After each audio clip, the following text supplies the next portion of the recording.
চলছে যুক্তরাষ্ট্র ও ইরানের মধ্যে চলমান সংঘাতের মধ্যে মার্কিন সামরিক ঘাঁটি থাকা আরব দেশগুলোকে সতর্ক করেছে ইরানের Islamic revolutionary guard corps IRGC.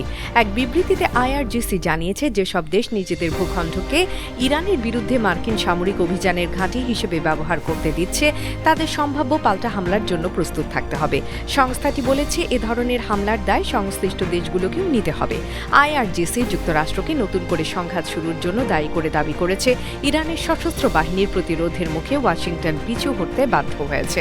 তাদের দাবি ২৮ ফেব্রুয়ারি সংঘাত শুরুর সময়ের তুলনায় বর্তমানে ইরানের সামরিক সক্ষমতা আরও বেড়েছে। বিবৃতিতে অভিযোগ করা হয় সামরিক অবস্থানে ব্যর্থতার পর যুক্তরাষ্ট্র হাসপাতাল, সেতু, রেলপথ, বিমানবন্দর, বন্দর, টেলিযোগাযোগ কেন্দ্র সহ বিভিন্ন অবকাঠামোতে হামলা চালাচ্ছে।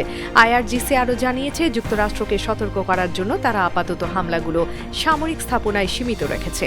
সংস্থাটির দাবি কুয়েতের আরিফ জান স্থলবাহিনীর রসদ কেন্দ্রে, মার্কিন সেনা সমাবেশ স্থল, আলী আল সালেম বিমান ঘাঁটির রাডার, অস্ত্র রক্ষণাবেক্ষণ হ্যাঙ্গার ও ড্রোন আশ্রয় কেন্দ্রে হামলা চালানো হয়েছে।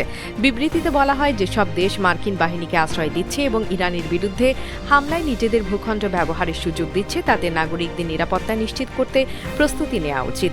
এদিকে ইরান ও যুক্তরাষ্ট্রের পাল্টাপাল্টি হামলাকে ঘিরে মধ্যপ্রাচ্যে উত্তেজনা আরও বাড়ছে। আঞ্চলিক দেশগুলোতে থাকা মার্কিন সামরিক ঘাঁটিগুলো সংঘাতের সম্ভাব্য লক্ষ্যবস্তু হয়ে উঠতে পারে বলে আশঙ্কা করা হচ্ছে। আন্তর্জাতিক ডেস্ক, বাংলা ভিউজ।